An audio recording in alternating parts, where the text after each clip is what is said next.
Sindh assembly में अरसलान खालिद की मौजूदगी, बड़ा मुतालबा सामने। आप देख रहे हैं राइट्स जस्टिस। मैं हूं आपका मेजबान सैयद बलाज अली। सिंध असम्बली के अंदर एक गैर मामूली मंजर। 25 अप्रैल यौम तासीस पाकिस्तान तहरीक इंसाफ, तमाम पार्लियामेंटेरियंस एक साथ और इनके दरमियान।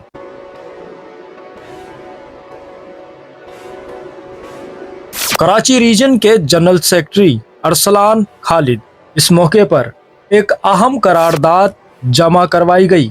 एक ऐसी करारदाद जिसके नुकात अदलिया की आज़ादी, आइन की बहाली, कानून की बालादस्ती और फिर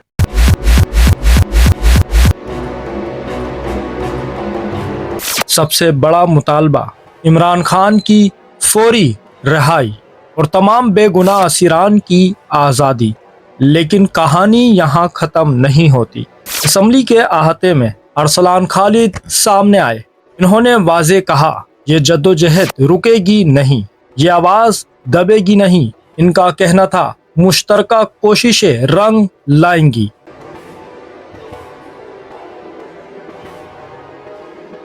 और वो दिन दूर नहीं जब इमरान खान समेत तमाम असीरान रिहा होंगे। सवाल ये है, क्या ये करारदाद एक नया मोड़ साबित होगी?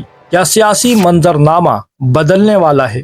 कमेंट सेक्शन में अपनी राय का इजहार करें। वीडियो को लाइक और शेयर किया करें। अब तक के लिए इतना ही। मजीद खबरों और अपडेट्स के लिए देखते रहिए राइट्स जस्टिस। सैयद बलाज अली को इजाजत दीजिए। अल्लाह हाफिज। चैनल को सब्सक्राइब करें, फॉलो करें, वीडियो को लाइक और शेयर करें। शुक्रिया।